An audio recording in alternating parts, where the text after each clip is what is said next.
موسیقي څوک خپل کلتوري برخه ګڼي، څوک یې د خپل روح غذا ګڼي او څوک خپل ځان د موسیقۍ مینانو کې شماري.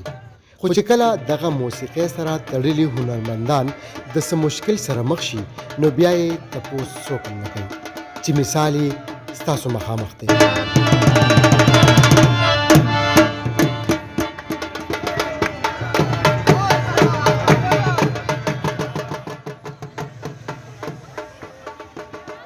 دا مخامخ لګېدلې د موسیقۍ محفل د چا د واده خاده محفل نه دی، بلکې دا د دې هنرمندانو فنکارانو د احتجاج یو خپل انداز دی چې حکومت نه یې د خپلې مطالبې پوره کولو لپاره خپل کړی دی.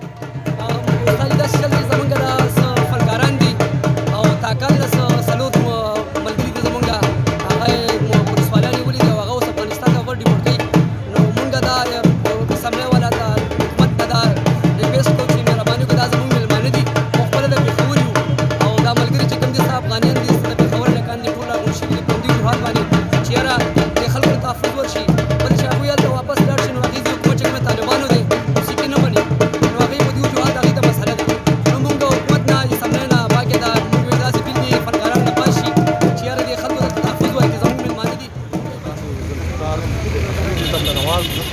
احتجاج راغلی وو، احتجاج کړی دی او تاسو ډېر شکریه چې تاسو د وخت راکړئ. مهرباني ډېره مهرباني. خو دا احتجاج دی د افغانستان هنرمندانو په حق کې هغې پولیس والا راځي او هغې تنګوي. بس هغې غریبانان خو دې د ناکامه دې ورته راوړېدلي دي، په سختو کې راوړېدلي دي که نه او حالات هلته داسې هنګامي حالات خراب دي. طالبانو علامات دي هغې وایي که نه نو دا د هغې په حق کې راغلو چې پولیس حکومت موږ سره ودي سره څه مطالبه کوئ د حکومت نه؟ دا دغه چې تنګول لکه بوزي نه که نه او لکه غریباران دي، هنرمندان دي، فنکاران دي، پاکستان دي که نه ګانو والا دي، سندرغاړي ټول موږ یو خلک یو د کلمې وروڼه یو. موږ وایو چې یاره دا امن ښه شی دی که نه موږ امن والا خلک دي. نو دا حکومت زموږ دا مطالبه ده چې دا موږ سره دغه وکړي چې دا هنرمندان نه تنګوي.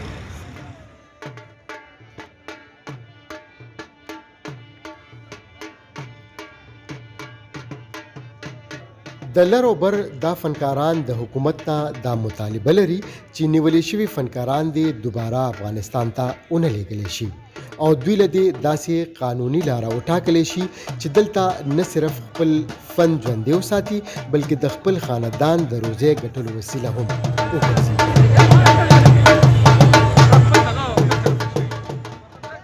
هنرمند یعنی فنکار د امن داعی ګڼلی کېږي.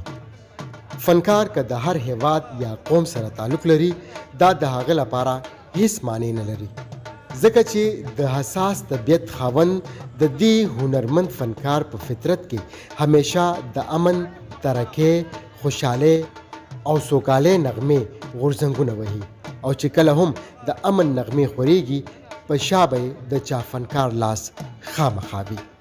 لطیف الله داودزی، خبریال د پښتونخوا، پېښور.